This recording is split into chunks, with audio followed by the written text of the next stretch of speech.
जय हिंद सभी फौजी बंधुओं। आप सब पेंशन ड्रा कर रहे हैं और कई कयास भी लगा रखे हैं OROP 2। तो आज हम बात करेंगे इस OROP के बारे में ही, यानी कि वन रैंक वन पेंशन के बारे में। इस पर एक बहुत बड़ा खुलासा होने जा रहा है और मुझे उम्मीद है हमें यह वीडियो कितना बड़ा हो जाएगा मुझे मालूम नहीं, पर आप हमेशा की तरह हमारा साथ देंगे और धैर्य के साथ सुनेंगे। इस वीडियो में मैं कवर करने जा रहा हूं इसकी क्या पृष्ठभूमि है, क्यों यह जरूरत पड़ी थी, इसमें क्या क्या कमियां थी और क्या क्या करंट अपडेट्स हैं, लेटेस्ट अपडेट्स हैं, और एक फौजी बंधुओं को क्या क्या बिंदुओं को अवश्य ही जानना चाहिए। इसके साथ ही मैं यह दावा प्रस्तुत कर सकता हूं कि इस वीडियो में जो भी जानकारी मैं प्रस्तुत करूंगा यह सब प्रामाणिक तथ्यों पर आधारित है, जिसमें कि लगभग नगण्य के बराबर अनुमानित डाटा को मैं प्रस्तुत करने का प्रयास करूंगा। तो आइए हम प्रारंभ करते हैं इस OROP की डिफिनीशन से ही। जैसा कि हम सब जान चुके हैं, वन रैंक वन पेंशन यह कब हुआ, यह दावा प्रस्तुत करता है एक ही तरह का, यानी कि समान अमाउंट ऑफ पेंशन मिलेंगे। किसे? तो सेम रैंक के जो हैं और सेम क्वालिफाइंग सर्विस के हैं। इसके लिए irrespective of date of recruitment है या डेट ऑफ रिटायरमेंट है या किस रेजिमेंट से हैं, किस सर्विसेज से हैं, यानी कि आर्मी से हैं, एयरफोर्स से हैं, नेवी से हैं, तीनों सर्विसेज के ऑल रैंक स्ट्रक्चर जो इक्विवेलेंट है समान ही होगा। तो यह तो बड़ा ही बुनियादी सी तथ्य है जो कि आप सब अभी तक समझ ही चुके होंगे।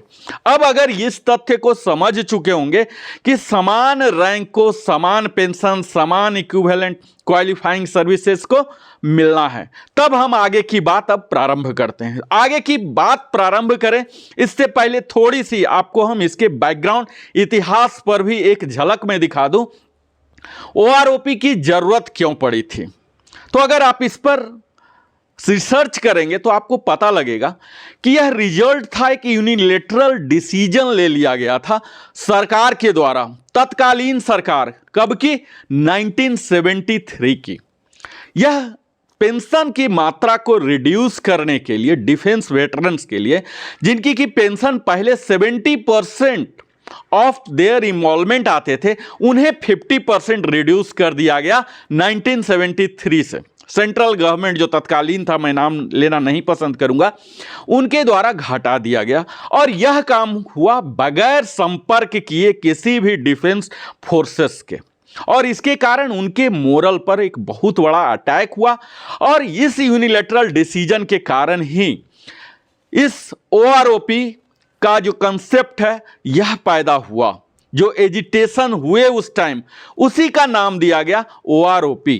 तो यह आप समझ सकते हैं कि यह एजिटेशन जो है 40 साल से भी ज्यादा पुराना है OROP का। जो नए बंदे होंगे इन्हें नहीं मालूम होगा तो यह मालूम कर लीजिए। इस चीज की जो OROP है सही तरह से मिले, इसके लिए हम सभी फौजी बंधु जो कि 25 लाख से भी ज्यादा हैं और उनके फैमिली 2008 से आक्रामक रूप से अपने एजिटेशन को प्रारंभ किए थे। इसके लिए कई रैलियां की गई थी, जिसके लिए OROP के लिए जन जन को पहले तो जागृत करना था कि यह क्या है, इसके क्या लाभ हैं, किस तरह से सरकार पर दबाव बनाया जाए।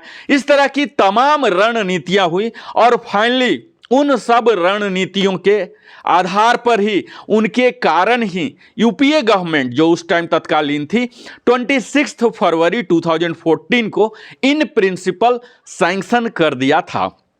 और अब जो तत्कालीन प्रधानमंत्री हैं उस समय 15 सितंबर 2013 को इन्होंने PM बनने से पहले, उस टाइम ये PM कैंडिडेचर में थे NDA के में, अपने एक चुनाव के रैली में इन्होंने वादा किया था रेवाड़ी में कि हम OROP को लागू करेंगे। और जैसे ही NDA गवर्नमेंट ने 26 मई को 2015 को शपथ ग्रहण किया, इसी तरह से हमारे भेटनर बंधु की उम्मीदें बढ़ गई कि अब चुनावी वादा OROP का लागू करना जल्द ही लागू हो जाएगा। और हम लोग बड़े ही धैर्यपूर्वक इंतजार कर रहे थे। पर हुआ क्या? सरकार की तरफ से बड़ी ही उदासीपूर्ण रुख दिखाई गई। शुरुआत में उन्हें जो वादा किया गया था वह ओआरओपी लागू नहीं किया गया। फिर से सभी वेटरन बंधु ने गोलबंदी होकर कई तरह की एजिटेशन किए, जंतर मंतर दिल्ली में रिलीज करने के लिए ओआरओपी के लिए किए, और तब उसी दबाव में गवर्नमेंट को डिसीजन लेना पड़ा करीब शपथ ग्रहण के 1.5 साल बाद। तब इन्होंने आदेश जारी किया 7 नवंबर 2015 को, जिस पर आधारित ओआरओपी का आगे का कहानी स्टार्ट हुआ।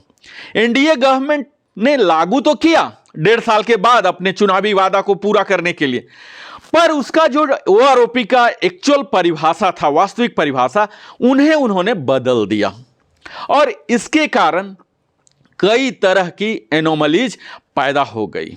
अब उसी 7 नवंबर 2015 के लेटर पर आधारित पीसीडीए ने सबसे पॉपुलर, जो सबसे प्रचलित है, प्रसिद्ध सर्कुलर है पीसीडीए का सर्कुलर 555, यह 4 फरवरी 2016 को लागू किया, जो कि 100 से भी ज्यादा पेज के हैं। बड़े विस्तार में हर तरह के पदों को जो भी टर्म किया गया है, टर्म लिया गया, उसे परिभाषित भी किया है, पीडीए को भी इंस्ट्रक्ट दिया है, रिकॉर्ड ऑफिस को भी दिया है, और पेंशनर को भी जानना चाहिए। तो आपको भी तो अवश्य जानना ही चाहिए।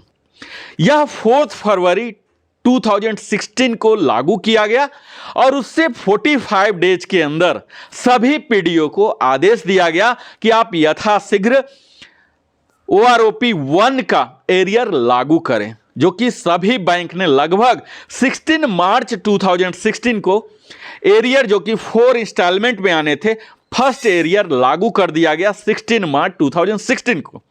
और मार्च 2016 का पेंशन ओआरओपी के इनहैंस रेट से आना शुरू हो गया।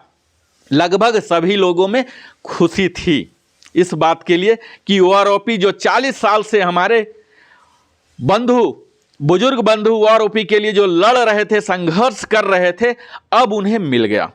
पर उसी ओआरओपी में हर 5 साल के बाद इसे रिवीजन का भी दिया गया था। हालांकि यह इनिशियली प्रस्ताव था हर साल रिवाइज करने का, पर यह गवर्नमेंट ने नहीं मानी, फिर निगोशिएट करते हुए 5 साल पर मानी। यानी कि उसी फर्स्ट ओआरओपी के अनुसार ही इसे 1 जुलाई 2019 को अगेन ओआरओपी 2 लागू हो जाना था, जिसके तहत यह इक्वलाइजेशन कर देना था। और गवर्नमेंट ने क्या किया, कई सालों तक, यानी कि 1 जुलाई 2019 के बाद जो लागू हो जाना था, यह नहीं किया गया, जो कि एक वन टाइम बेनिफिट पेंशनर को दिए जा रहे थे सभी करने के लिए। अब यह ऑर्डर का आपको मैं बता दूं, ओआरओपी का जो पहला ऑर्डर था, यह था एमओडी। यह आपको इसलिए मैं बता रहा हूं ओआरओपी का इतिहास, क्योंकि यही ओआरओपी 2 में भी इतिहास दोहराने जा रही है भारत सरकार। यह एमओडी लेटर नंबर था 12/1 2014 डी पेंशन पोल पार्ट 2 डेटेड 7 नवंबर 2015, और जो टेबल फिक्सेशन हुए थे उसके लिए जो गाइडलाइन आए थे, एमओडी के लेटर थे 12/1 2014 D pension policy part 2 dated 3 फरवरी 2016। यानी कि सर्कुलर 555 के पीछे 2 एमओडी के लेटर आ रहे थे। अब यही दोहराने जा रहा है फिर से। अब इसमें क्या होगा, जो रिवीजन हुआ पेंशन, यह किया तो गया 555 सर्कुलर के द्वारा, लेकिन यह एक्चुअल ओआरओपी था नहीं।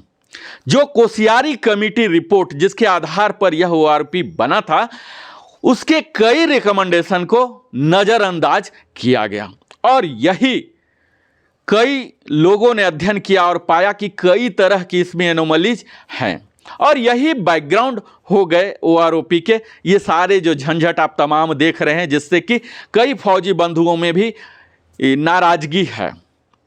तब गवर्नमेंट ने ओआरओपी को तो लागू कर दिया, पॉलिसी लेटर लागू कर दिया, लेकिन इस लेटर में फ्यूचर के लिए जो वादा किया गया था वह नहीं किया गया। अब इसे ही लागू करने की, कराने की क्या क्या कवायद चल रही है, इन्हीं तथ्यों पर मैं आपको बात करूंगा। तो भारत सरकार की जो अभी तत्काल 23 दिसंबर 2022 को जो पब्लिक पीआईबी के द्वारा जो पीआईबी के प्लेटफॉर्म पर जो जारी किया गया है मंत्रियों के द्वारा, मंत्रियों के समूह के द्वारा, जिन्हें कि स्वयं प्रधानमंत्री ने कैबिनेट अप्रूवल दिया है, उसमें कहा गया है कि 57,000 करोड़ खर्च किया गया है at the rate of 7,123 crore per year इस 8 साल में ओआरओपी के कारण, यानी कि 57,000 करोड़ का एक बर्डन गवर्नमेंट पर आया है। अब हम आपको बताएंगे कि क्या क्या कमियां थी ओआरओपी 1 में। तो जो ग्रांट हो गया 1 जुलाई 2014 से, इसे तो और पहले से ही लागू होना था, लेकिन ठीक है 1 जुलाई में समझौता हुआ। अब इसके लिए ही एक कमेटी बनी कि क्या क्या कमियां हैं, और इस कमेटी जो वेटनर की कमेटी थी ओआरओपी की कमियां को निकालने के लिए, सरकार के सामने प्रस्तुत करने के लिए, इसकी अध्यक्षता कर रहे थे मेजर जनरल सतवीर सिंह साहब, रिटायर्ड हैं। जब वन टाइम इंक्रीज दिया गया पेंशन, तो इसमें कई तरह के लैकुना थे जो कि स्वीकार नहीं किए जा सकते थे, लेकिन कई तरह की मजबूरियों के बाद एग्जामिन किया गया। उसके ओमिशन, कई तरह के ओमिशन कमीशन एरर थे, और ओआरओपी 1 को एक्सेप्ट किया गया, एरियर भी जारी हो गया। अब इसी के लिए 1 मैन जुडिशियल कमीशन बैठाया गया, जो कि उसके शॉर्ट कमिंग और उसके लिए हटाने के लिए क्या क्या रिकमेंडेड अनुशंसित सॉल्यूशन है, यह सब किया जाए, ऐसा कमेटी का गठन करने का आदेश दिया गया। पर दिसंबर 2022 तक उस कमेटी जो गठन किया गया था, उसका कोई भी 1 मैन जुडिशियल कमीशन, कुछ भी नाम तक नहीं है। क्या हुआ नहीं हुआ, वो कमेटी ऐसे ही हवा में चला गया। अब इसके कारण कई तरह की नाराजगी वेटरन्स में आई, और तब इन नाराजगी ओआरओपी 2 के लिए कई तरह के दबाव बनते रहे, रणनीतियां बनते रहे। तब जो कि 5 साल के बाद ओआरओपी का रिवीजन होना था, तब गवर्नमेंट को 1 जुलाई 2019 से जो 5 साल के बाद करना था, उसके लिए कदम उठाने पड़े। अब उसे मैं बताता हूं, लेटेस्ट क्या अपडेट है और करंट स्टेटस क्या है ओआरओपी 2 का। तो इसे रिवाइज करना था, इंप्लीमेंट करना था 1 जुलाई 2019 से, यह तो आप समझ ही गए। अब इसकी जो यथास्थिति मैं बताता हूं कि ऑथोरिटी जो इससे कंसर्न ऑथोरिटी है, कोई भी एक्शन नहीं लिए थे। सेकेंड ओआरओपी को कोई भी सरकार के द्वारा एक्शन नहीं लिया गया 1 जुलाई 2019 के बाद।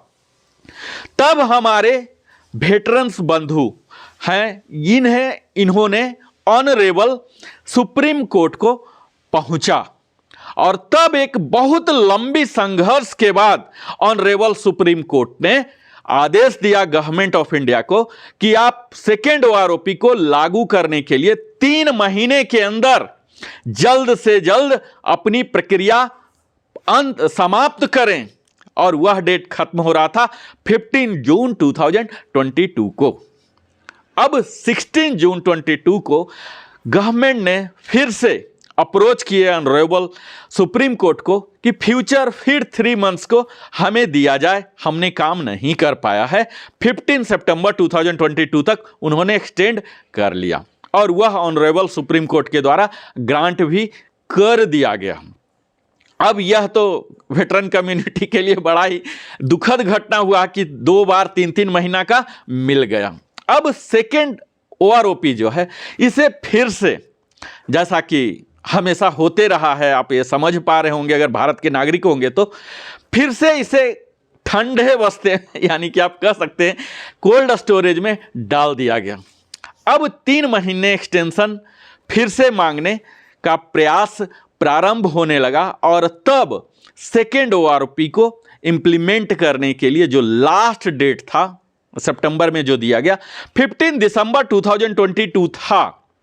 इस बीच हमारे वेटरन्स बंधु ने भी बहुत सुप्रीम कोर्ट में संघर्ष किया, और लास्टली इसको गवर्नमेंट एजेंसी की ही फेलर कह सकते हैं कि पीसीडीए इतनी बड़ी संस्था काम कर रही है, सीजीडीए इतनी बड़ी संस्था काम कर रही है, मोडी काम कर रही है, तो कहीं ना कहीं एटीट्यूड का समस्या है कि उन्होंने ध्यान नहीं किया। या आप कह सकते हैं कि प्रजातंत्र में लोकसभा, विधानसभा और कई तरह के चुनाव आते हैं, उन सबों से भी जोड़कर ऐसा कयास लगाया जा रहा कि इसे अननेसेसरली ड्रैग किया जा रहा है, हनीमून पीरियड से लास्ट में खींच कर लिया जा रहा, ताकि कई लोगों का ऐसा मानना है कि इसे राजनीतिक लाभ लेने के लिए भी इसे ड्रैग किया जा रहा है। अब कितना सच्चाई है ये सब की सत्यापना आपके ऊपर है, आप सत्यापित इसे कीजिए अपने ज्ञान के आधार पर, अनुभव के आधार पर। तो यह 15 दिसंबर को अब ये लागू हो जाना था, लेकिन एक सप्ताह पहले तक कुछ भी नहीं किया गया। इसके लिए लोकसभा में भी कई क्वेश्चंस किए गए थे, कई एमपी जो कि वेटरन्स के लिए काम करते हैं उनके लिए। उसमें से एक अनस्टार्ड क्वेश्चन जो है 2288 जो कि 29 जुलाई 2022 को एक माननीय लोकसभा के सदस्य के द्वारा पूछा गया था। 9th सेशन जो 17th लोकसभा अभी चल रहा उसमें पूछा गया था, उसके जवाब भी दिया गया, लेकिन वही ढुलमुल कोई संकल्पित जवाब लोकसभा में नहीं दिया गया। अब यूनियन गवर्नमेंट ने अप्रूव कर दिया रिवीजन ऑफ पेंशन जो कि आर्म फोर्सेस फैमिली पेंशनर के लिए है, ये 1 जुलाई 19 से। कैसे यह अप्रूवल आया? मीडिया के सामने। अभी तक मीडिया के ही पीआईबी के वेबसाइट में दिया हुआ है, जो कि 23 दिसंबर 2022 को फ्राइडे को जारी किया गया था मंत्रियों के द्वारा, जो कि स्वयं प्रधानमंत्री की अध्यक्षता में कमेटी हुई और इसे इन प्रिंसिपल सैंक्शन कर दिया गया ओआरओपी 2 का। पर वह जो टेबल दिया गया, लेटर दिया गया, उसमें कई रैंक मिसिंग हैं और हम सब जानते हैं कि हमारा रैंक, वही रैंक अलग अलग क्वालिफाइंग सर्विस में है। हमारे ग्रुप हैं, एक्स हैं, वाई हैं। ऑफिसर्स के केस में अलग अलग कोर हैं, उनके मेडिकल कोर के अलग होते हैं, आर्टिलरी के अलग होते हैं। इस तरह से उनके रैंक स्ट्रक्चर सेम होते हुए क्वालिफाइंग अलग होंगे, ग्रुप अलग होंगे, रेजिमेंट अलग होंगे। इस तरह से अलग अलग स्ट्रक्चर, एमएनसी का अलग टेबल आता है। इन सबों को नज़रअंदाज करते हुए एक अद्भुत टेबल दिया गया, जो कि कहाँ से मैच कर रहा, क्या कर रहा है। उसमें कई कमियां हैं।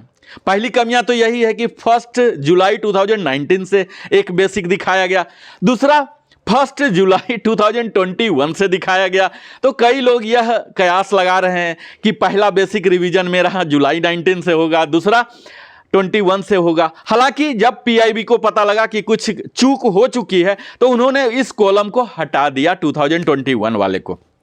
कायदे से इन सभी टेबल जो अभी जारी किया गया है 23 दिसंबर को, इससे एक अनुमान लगाया गया है कि अगला बजट जो आ रहा है 23-24 में, इसमें कितना खर्च किया जाएगा। अगर आप लेटर को देखें, बारीकी से पढ़ें, तो उसमें खर्च का ही फोकस किया गया है कि अनुमानित बजट कितना आएगा। क्योंकि 22-23 में तो बजट एलोकेशन इसके लिए ओआरओपी 2 के लिए हुआ नहीं था, अब इसे होना है 23-24 में ही।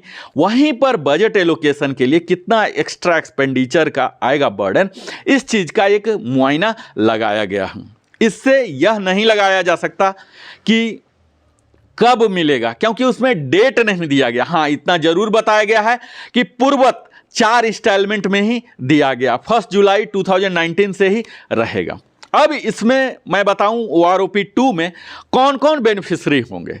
तो जो रिटायर हुए हैं 30 जून 2019 तक, उन्हें इस ओआरओपी 2 का बेनिफिट मिलेगा। अब बेनिफिट के तहत क्या राशियां होंगी, तो आप यह देख लीजिए कि 16 से 19 यानी कि 2 से 3 इंक्रीमेंट का जो हमारे बराबर इक्विवेलेंट ड्रा कर रहे हैं इन सर्विस, तो 2 से 3 इंक्रीमेंट अवश्य ज़्यादा ले रहे हैं। तो 3 इंक्रीमेंट तो मोटा मोटा आप कह ही सकते हैं कि इतना आपको अवश्य इसका बेनिफिट होने जा रहा है। इस एम्बिट में पिछले ओआरओपी में करीब 20 लाख कवर हुए थे, इसमें 25.13 लाख कवर होने जा रहे हैं। अब यह कौन सा बेस ईयर होगा, तो इसके लिए 2018 में जो हमारे सेवारत हैं, जो फौजी बंधु, उनकी जो मिल रही है एनरोलमेंट, उसका एवरेज हमें दिया जाएगा, यानी कि मिनिमम मैक्सिमम का दिया जाएगा सर्विसेज वाइज। अब इसके OROP 2 का स्ट्रक्चर टेबल की अगर बात करूं तो इसमें उसी तरह का टेबल होगा जैसे पहले आते थे, यानी कि हर कैटेगरी का अलग अलग। कैटेगरी का मतलब X होगा, Y होगा, क्वालिफाइंग सर्विसेज होंगे, उसके लिए ही डिसेबिलिटी होंगे, वार इंजरी के होंगे, सारे कैटेगरी यहाँ भी कवर होने जा रहे हैं। अब मैं बताऊं कि इसकी एप्लीकेबिलिटी क्या होगी OROP 2 की, और इसके रेंज क्या होंगे। तो इसमें मैं आपको एक लाइन अगर बोलूं तो इसमें सभी पेंशनर और सभी फैमिली पेंशनर आएंगे। कौन कौन? सभी का मतलब जो रिटायर हुए हैं, डिस्चार्ज हुए हैं, इनवैलिडेटेड आउट हुए हैं फ्रॉम सर्विसेज, या उनकी मृत्यु हो गई है इन सर्विस, या आफ्टर रिटायरमेंट किस रैंक में, कमीशन्ड ऑफिसर रहे हो, JCO रहे हो, या अदर्स रहे हो, या नॉन कम्बटेंट इनरोल्ड जो NC होते हैं वो किसके होंगे? आर्मी के होंगे, नेवी के होंगे, एयरफोर्स के होंगे, डिफेंस सिक्योरिटी कॉर्प्स के होंगे, टेरिटोरियल आर्मी के होंगे। जो भी 1 जुलाई 2019 को पेंशन के लिए दावेदार हैं, यानी कि जिनको 1 जुलाई 2019 को पेंशन मिल रहा है, ये सब कैटेगरी के लिए उन सबको मिलेगा। इसमें अगर मैं थोड़ी सी गहराई में जाऊं तो इसमें रिटायरिंग पेंशन होंगे, सर्विस पेंशन होंगे, service element of disability pension इससे अफेक्ट हो रहा, service element of war injury जो है वो भी होगा, इनवैलिड पेंशन कई 1 साल 2 साल 5 साल में ही इनवैलिडेट आउट हो जाते हैं। फैमिली पेंशन के लिए जैसा आप जानते होंगे 2 तरह का रेट होता है। पहला होता है ऑर्डिनरी फैमिली पेंशन, यानी कि 60% ही मिलते हैं, और दूसरा होता है इनहैंस्ड रेट जो कि फुल, जो कि पेंशनर का रेट होता है। तो ये दोनों अफेक्ट होंगे। फैमिली पेंशन में ही स्पेशल फैमिली जिन्हें मिल रही है वह भी होंगे, स्पेशल डिपेंडेंट फैमिली चाहे उनके संतान के हों, डिसेबल्ड संतान या माता पिता हों, इस तरह के केस को भी यहाँ बेनिफिट मिलने जा रहा। दूसरा second line award of special family pension, वह भी इसके बेनिफिशियरी होने जा रहे हैं। लिबरलाइज फैमिली पेंशन के तहत भी हैं, लिबरलाइज डिपेंडेंट पेंशन जो हैं उन्हें भी लाभ मिलेगा, और second life award of liberalise family pension है उन्हें भी मिलेगा। Disability element of disability pension है, वह भी रेट यहाँ इनहेंस होने जा रहा। इसके साथ ही war injury of element of war injury pension जो डिस्चार्ज हुए थे, और war injury element of war injury pension जो इनवैलिडेट आउट हुए थे, जो प्री 1 जून 1953 के डिस्चार्ज पर्सनल हैं, TA पर्सनल हैं, और नॉन कम्बटेंट इनरोल्ड जो NCE हैं ऑफ रेगुलर आर्मी एयरफोर्स वगैरह के जो ड्राइंग पेंशन है 1 जुलाई 2014। तो यह तो इसका रेंज है। अब यहां बता दूं कि TA पर्सनल का मैंने नाम लिया, तो यहाँ TA पर्सनल के लिए मैं विशेष बता दूं, हमारे कई व्यूअर हैं तो उनके लिए TA पर्सनल के लिए invalid pension, service element of disability pension और सर्विस पेंशन भी इसमें शामिल किया जाएगा। नेचर ऑफ अवार्ड यह सब PPO में मेंशन रहता है। अब यह तो एप्लीकेबिलिटी की बात थी, अब मैं नॉन एप्लीकेबिलिटी की बात कर रहा हूं। किन्हें यह नहीं होगा, क्योंकि यही OROP 1 में भी हुआ, तो ऐसी कयास लगाई जा रही है कि OROP 2 भी इसी तरह का होगा। इसमें रिजर्विस्ट पेंशनर नहीं शामिल होंगे, और जो एक्स ग्रेसिया पेमेंट ले रहे थे इसका रिवीजन 1986 से ही केंद्रीय सरकार के पास पड़ा हुआ, कोर्ट में पड़ा हुआ, यह सब नहीं हुआ। और कई तरह के ऐसे पेंशनर होते हैं जो UK HK KCIOज पेंशनर है, यह भी शामिल नहीं होंगे। इसके साथ ही जो पेंशनर पाकिस्तान या बर्मा आर्मी पेंशनर हैं किसी वजह से, ये सब इसमें नॉन एप्लीकेबल कहलाएंगे। तो कितने बेनिफिट होंगे अगर छोटे से शब्द में आप पूछें, क्योंकि 2 से 3 इंक्रीमेंट का हो रहा है, तो आप मोटा मोटा 10 से 15% तो मान ही सकते हैं कि यह आपके पॉकेट में आने वाला है। अब सरकार पर कितना इसका अतिरिक्त भार, आर्थिक भार पड़ने वाला है, जो कि इन्होंने बताया है तत्काल। यह एस्टिमेटेड एनुअल एक्सपेंडिचर है जो लागू होने के कारण यह 8,450 करोड़, जो कि 31% डियरनेस रिलीफ के अनुसार जोड़ा गया है। और एरियर अगर 1 जुलाई 19 से लिया जाए और दिसंबर 31 2021 तक लिया जाए तो इसे कैलकुलेट किया गया है 19,316 करोड़, जो कि 17% डीए, जो कि कोरोना के कारण फ्रीज थे 17% के कारण। और 1 जुलाई 19 से लेके जून 30 2021 तक लिया जाए 31% का, तो यह जुलाई 2001 तक, तो एरियर विथ इफेक्ट फ्रॉम 1 जुलाई 19 से लेके अगर टोटल 30 जून 2022 तक ले रहे हैं तो यह आ जा रहा है 23,638 करोड़ डीए के साथ एक्स्ट्रा बर्डन। तो यह सब तो कैलकुलेशन किया गया है बजटरी रिलोकेशन के लिए, जो कि बजट यूनियन बजट 2023-24 में यह सब सैंक्शन किया जाएगा। तो यह सब है जो ऑन गोइंग खर्च है, जो रेगुलर खर्च होते रहे इसके अलावे। तो यह सब वीडियो आपने देखा सुना, अब आपको क्या करना है, क्या जानना है, यह सारांश में मैं आपको बता दूं कि सुप्रीम कोर्ट का इंटरवेंशन हमारे लिए बड़ा ही अहम रहा दबाव देने पर सरकार पर, जिसमें कई तरह की संस्थाएं, हमारे वेटरन संस्थाएं ने गोलबंदी करके, अपना रुपया खर्च करके, चंदा करके, इस तरह से उन्होंने सेकेंड ओआरओपी के लिए बड़ा ही प्रयास किया। नहीं तो गवर्नमेंट का तो डिले करने का ही है। अब इसमें जल्द ही उम्मीद किया जा रहा है कि जल्द ही आएगा। हमें क्या करना है, हमें इन सारी बातों को जानना है, तभी हम समझ पाएंगे। क्योंकि जब तक हम सजग नहीं हैं, जागरूक नहीं हैं अपने अधिकारों के प्रति, तब तक प्रजातंत्र में आप लाभ नहीं ले सकते। क्योंकि प्रजातंत्र में सरकार जो बनती है हमारे ही वोट से बनती है, उनकी नीतियां आती हैं। उनकी नीतियां को समझने के लिए पहले हमें अपनी नीतियां को समझना जरूरी है कि कौन सी सरकार, कौन सी पार्टी हमारे हित के लिए सोच रही है और हमारा हित आखिर है क्या। इन्हीं तमाम बिंदुओं पर आपको फोकस करने का, जागरूक करने का हमारा उद्देश्य है।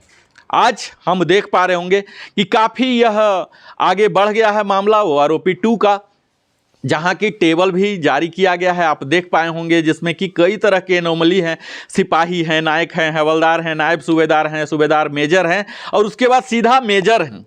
जो ऑनरी रैंक्स हैं ये सब नहीं हैं और उन्हें भी क्वालिफाइंग सर्विस नहीं दिया गया। तो ये सब अभी जो टेबल जारी किया गया है यह एक एस्टिमेटेड है, इसमें इतना ज़्यादा दिमाग लगाने की ज़रूरत नहीं है। जैसे ही भारत सरकार की कंसर्न डिपार्टमेंट से ऑथोरिटी लागू होगी और पीसीडीए से नया सर्कुलर लागू होगा ओआरओपी 2 का, इसमें आपको क्लियर कट आ जाएगा। तब तक हमारा यही आप सबों से आग्रह है कि तमाम उलूल जुलूल कई तरह की टेबल मार्केट में आएंगे, उन सबों पर ज़्यादा ध्यान देने की ज़रूरत नहीं है। जब टेबल आता है हम आपके समक्ष प्रस्तुत करेंगे, जो कि प्रामाणिक स्रोत से लिया गया होगा। तत्काल आपको अंत में मैं यही बता दूं कि गवर्नमेंट जो डिले कर रही है इक्वलाइजेशन का, ओआरओपी पेमेंट का, माइनर ग्राउंड पर, क्योंकि यह ऑनरेबल सुप्रीम कोर्ट में केस चल रहा है, जो कि 16/3/22 से ही ऑर्डर है इक्वलाइजेशन। फिर जून में इन्होंने लिया, फिर सितंबर में लिया, फिर अभी भी दिसंबर में भी लेने का प्रयास किया जा रहा, जो कि 2 जनवरी को भी डेट दिया गया है। तो ये सब कई तरह की तमाम समस्याएं हैं जो कि इसके रोड़े आ रही है। तो अब मुझे उम्मीद है कि हमारे सम्माननीय सुप्रीम कोर्ट भी वेटरन्स की उनके लाभ को, उनके फैमिली के लाभ को मद्देनज़र रखते हुए फर्दर एक्सटेंशन से मना करेंगे और यथाशीघ्र रिलीज करेंगे, ताकि गवर्नमेंट तुरंत रिलीज कर सके, ताकि सभी बंधुओं को मिल सके। तो यह ओआरओपी 2 के सीरीज में ही, ओआरओपी के सीरीज में यह मेरा दूसरा प्रयास है। इसी तरह से मैं ओआरओपी से संबंधित सभी तरह की अपडेट आपके समक्ष प्रस्तुत करते रहूँगा। और अगर आपको लगता है कि यह वीडियो थोड़ा भी लाभ पहुंचाया है तो आप इस चैनल को, लिविंग हैप्पीली को, अवश्य ही सब्सक्राइब करें, क्योंकि जब आप सब्सक्राइब करेंगे तो हमारी चैनल, आपके फौजी बंधु के चैनल को ग्रोथ और डेवलपमेंट का अवसर मिलेगा, जिससे हम और भी ज़्यादा प्रामाणिक सूचना आपके समक्ष प्रस्तुत कर सकते हैं और बड़ी से बड़ी टीम लगा सकते हैं। आप जब हमारे वीडियो को लाइक करते हैं, हमारे लिए मोटिवेशन होता है। आपको किसी भी तरह की अगर इस वीडियो में कमी लगा हो, कुछ सलाह देना चाहते हो, अवश्य ही कमेंट के जरिए लिखिए। मैं बताने का प्रयास करूंगा, सीखने का प्रयास करूंगा, अगले वीडियो में उसे शामिल करने का प्रयास करूंगा। और अंत में हमेशा की भांति आप अपने जीवन का बहुमूल्य समय हमारे साथ लगाते हैं Narendra Kumar wellness consultant entrepreneur trainer के साथ। इसीलिए मैं हृदय की गहराइयों से बहुत बहुत धन्यवाद देता हूं और फिर मिलूंगा इसी तरह की OROP से संबंधित, स्पर्श से संबंधित, वेलनेस से संबंधित तमाम तरह की वीडियो लेकर फिर से मिलता हूं।